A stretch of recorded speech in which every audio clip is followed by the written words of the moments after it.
Bismillahirrahmanirrahim. Assalamualaikum warahmatullahi wabarakatuh. Perkenalkan, nama saya Faris Zilani Hakam dari program studi statistika angkatan 2020. Di sini saya akan memaparkan terkait hasil analisis uji MANOVA yang telah saya lakukan melalui aplikasi RStudio. Ya, sepertinya udah masuk untuk share screen-nya, yaitu MANOVA sendiri adalah singkatan dari analisis variansi multivariat. Seperti itu. Terus kemudian untuk dari pengertiannya sendiri, ANOVA sendiri merupakan perluasan dari ANOVA yang digunakan untuk mengeksplorasi atau mengukur pengaruh hubungan di antara beberapa variabel independen yang berjenis kategorikal, di mana kategorikal di sini yang dimaksud yaitu bisa berupa data nominal maupun ordinal dengan beberapa variabel dependen yang berjenis matriks atau dapat disebut juga matriks yaitu ada interval maupun rasio. Untuk tujuan dari MANOVA ini yaitu yang pertama yaitu menguji apakah vektor rataan dua atau lebih grup sampel itu diambil dari sampel distribusi yang sama, atau untuk mengetahui dampak dari beberapa variabel bebas yang berskala nominal ataupun ordinal yang berupa kelompok yang disebut perlakuan atau treatment terhadap variabel tak bebas yang tentunya berskala interval atau rasio atau bersifat kuantitatif. Seperti itu. Terus kemudian kondisi saat MANOVA digunakannya itu yang pertama saat terdapat beberapa variabel dependen yang berkorelasi. Sementara peneliti hanya menginginkan satu kualitas keseluruhan pada kumpulan variabel ini dibandingkan dengan beberapa kualitas individual. Kemudian saat peneliti ingin mengetahui bagaimana variabel independen mempengaruhi pola variabel dependen. Terus untuk asumsi yang terjadi saat uji MANOVA sendiri, yaitu yang pertama, variabel dependen terdistribusi secara normal. Terus kemudian yang kedua, setiap pasang variabel dependen kovariat dan semua pasangan variabel dependen adalah kovariat linear. Kemudian yang ketiga adalah variabel dependen memiliki tingkat variansi yang sama sepanjang daerah variabel prediktor. Dan yang terakhir yaitu variabel dependen maupun independen dapat dikorelasikan antara satu dengan yang lainnya. Jadi untuk variabel dependen dan independen ini harus berhubungan antara satu dengan yang lainnya. Terus untuk tabel MANOVA sendiri dapat teman-teman lihat yang pertama ada sumber keragaman, di mana sumber keragaman ini terbaginya tiga, yaitu ada yang perlakuan, ada yang galat, dan yang terakhir yaitu total. Dengan derajat bebasnya yaitu untuk perlakuan sendiri T-1, untuk galat sendiri yaitu T dikali N-1, dan dengan total yaitu NT dikurang 1. Kemudian untuk jumlah hasil kuadrat dan hasil kali sendiri ada tiga jenis, yaitu jumlah kuadrat hasil kali perkalian, jumlah kuadrat hasil kuadrat galat, dan yang terakhir jumlah kuadrat hasil kali total. Seperti itu. Untuk jumlah kuadrat hasil kali sendiri, yang itu yang pertama, sigma dari sigma xij1, xij2, dan seterusnya dikalikan dengan xij1, xij2, dan seterusnya dikurang dengan n dikali x bar 1, x bar 2, dan seterusnya dikali x bar 1, x bar 2, dan seterusnya. Kemudian untuk jumlah kuadrat hasil kali perlakuan itu yaitu x titik j1 dikali sigma x titik j1, x titik j2, dan seterusnya dikali x titik j1, x titik j2, dan seterusnya dikurang n dikali sigma x sigma titik 1, x sigma titik 2, dan seterusnya sampai dikali x sigma titik 1, x sigma titik 2, dan seterusnya. Kemudian untuk jumlah kuadrat hasil kuadrat yang galat yaitu jumlah kuadrat hasil kuadrat total dikurangi jumlah kuadrat hasil kuadrat perlakuan. Di mana untuk nilai xij sendiri untuk nilai i yaitu dari 1, 2, sampai jumlah nj-nya. Kemudian untuk nilai j-nya sendiri dari 1, 2, sampai jumlah perlakuan yang ada. Kemudian untuk n sendiri yaitu jumlah atau sigma dari n dikali j. Seperti itu. Kemudian untuk model MANOVA sendiri ada dibagi menjadi dua, yaitu Y1 tambah Y2 tambah Y3 sampai dan setelah sehingganya sama dengan X1 tambah X2 tambah X3 dan seterusnya. Untuk variabel dia sendiri bersifat metrik, kemudian untuk variabel X sendiri bersifat non-metrik. Kemudian untuk laga uji MANOVA sendiri, yaitu yang pertama menentukan hipotesis, di mana H analnya itu mu11, mu21, dan seterusnya sama dengan mu12, mu22, dan seterusnya sama dengan mu1n, sama dengan mu2n, dan seterusnya.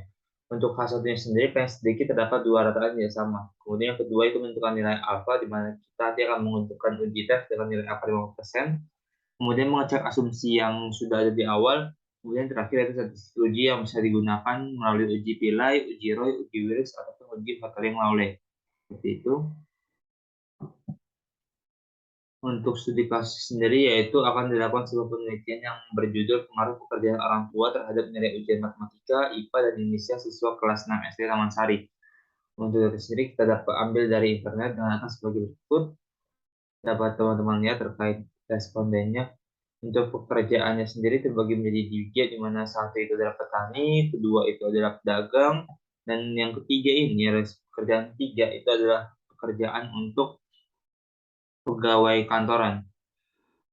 Jadi di sini diambil 40 responden atau 40 siswa yang didapatkan juga tiga nilainya gitu. Seperti itu. Dan kita akan melakukan uji tesnya melalui aplikasi RStudio. Kita ganti dulu untuk beralih ke window-nya RStudio.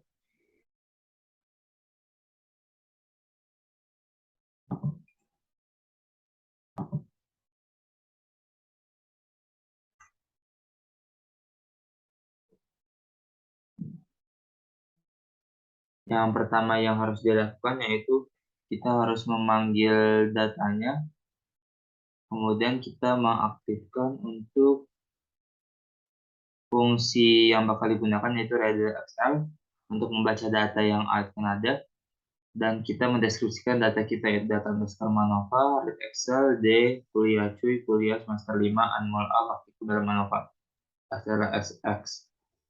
Terus untuk isi datanya ini ntar teman-teman menyesuaikan aja dari yang teman-teman miliki datanya dan juga sumber dari file terletak di laptopnya masing-masing.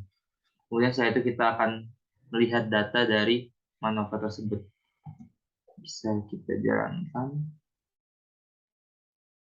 Ya, untuk hasil data Manovanya bisa teman-teman lihat di tab lain di RStudio-nya. Datanya nanti akan dimunculkan di situ. Seperti itu. Terus kemudian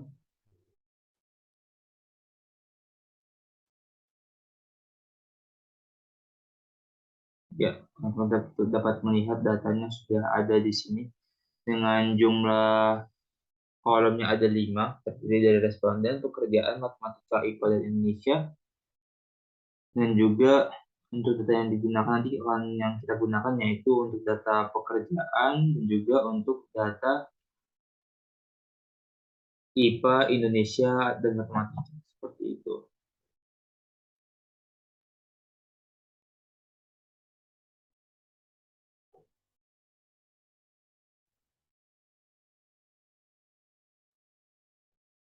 Ya. Ya, mungkin ada error sedikit dikarenakan laptopnya agak sedikit berkendala. Terus kemudian kita deskripsikan untuk variabel y satunya yaitu sebagai matriks yang diambil dari data Manova di kolom matematika dengan jumlah baris 40 dan juga jumlah kolom 1 sama juga dengan IPA dan Indonesia. Nanti setelah itu kita akan menampilkan nilainya di konsol seperti itu. Setelah dijalankan sintaksnya. Nah, ya. Sudah bisa teman-teman lihat di layar terkait hasil dari pemanggilan data masing-masing kolom ataupun nilainya seperti itu.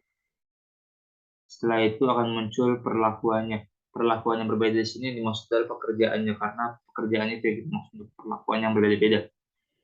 Nanti kita tampilkan juga dengan perlakuannya hampir sama seperti tadi. Kita ambil dari kolom pekerjaan, kemudian kita tampilkan data perlakuannya. Terus kemudian setelah itu akan kita buat data frame-nya, data frame dari perlakuan Y1, Y2, dan Y3. Seperti itu. Ya, teman-teman dapat lihat hasilnya di sini. Untuk hasil dari perlakuan sendiri ada sama seperti dari 1, 2, dan 3. Kemudian untuk data frame-nya sendiri teman-teman dapat lihat di sini ada perlakuan yang 1, Y2, dan Y3 seperti itu. Setelah diadakan data frame-nya, kita buat untuk mendefinisikan X-nya. Dengan X itu adalah faktor dari kumpulan terlebih dahulu. Kita menguji dari melalui teknik uji Shapiro-Wilk. Nah, ya, bakal didapatkan dengan nilainya untuk data yang pertama, untuk yang matematika itu dihasilkan p-value sebesar 0,09287. Kemudian untuk yang kedua itu dihasilkan p-value 0,0275. Kemudian yang kedua terakhir dihasilkan 0,1744. Setelah dia juga dilakukan uji asumsi normalitas, dilakukan juga uji asumsi homogenitas dengan melalui Barclay's test, hasilnya itu 0,9231. Dan yang terakhir untuk uji MANOVA sendiri dilakukan juga ya. Untuk uji MANOVA sendiri ada banyak pilihannya. Itu yang pertama, untuk melalui uji Pearley didapatkan nilai p-value hampir sama dengan nilai 0. Kemudian untuk yang Roy hampir sama dengan 0. Untuk nilai MANOVA yang Wilks juga hampir sama dengan 0. Dan mungkin hampir sama semua juga dengan 0. Seperti itu untuk hasil uji RStudio-nya. Terus setelah itu kita akan kembali lagi ke PowerPoint yang sudah ada tadi.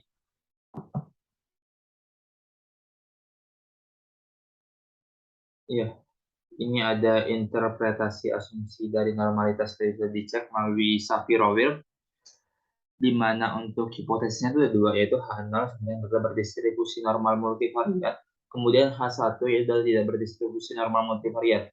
Dari data sini kita tentukan untuk data pertama, yaitu data yang nilai matematika itu memiliki nilai p-value sebesar 0,0929, di mana itu lebih besar dibandingkan nilai alfanya itu 0,05, maka dapat ditentukan bahwa data berdistribusi normal multivariat matematika.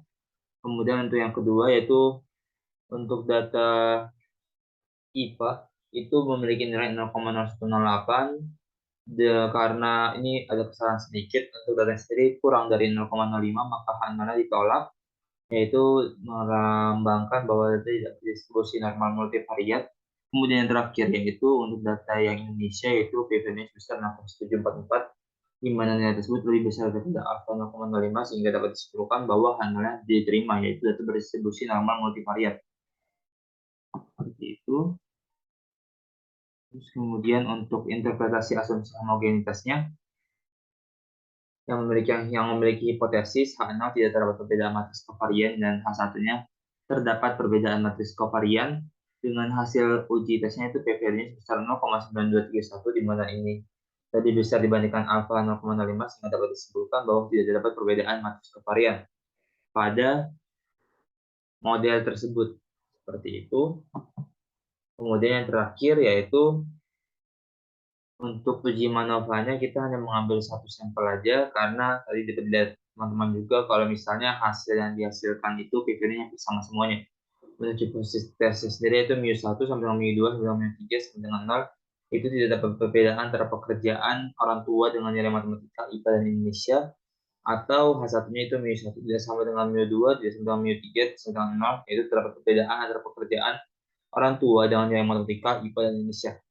Sehingga kita dapat lihat di sini bahwa nilai P sendiri yaitu 5,00788E-12. Sehingga dapat disimpulkan nilainya hampir mendekati 0, sehingga 0 kurang dari alfa 0,05, sehingga dapat disimpulkan bahwa H0 ditolak. Sehingga dengan taraf 5% dapat keputusan tolak 0, maka dapat disimpulkan bahwa terdapat perbedaan antara pekerjaan orang tua dengan nilai matematika, IPA, dan Indonesia bagi siswa. Seperti itu. Mungkin sekian dari saya. Kurang lebihnya mohon maaf. Saya cukupkan. Assalamualaikum warahmatullahi wabarakatuh.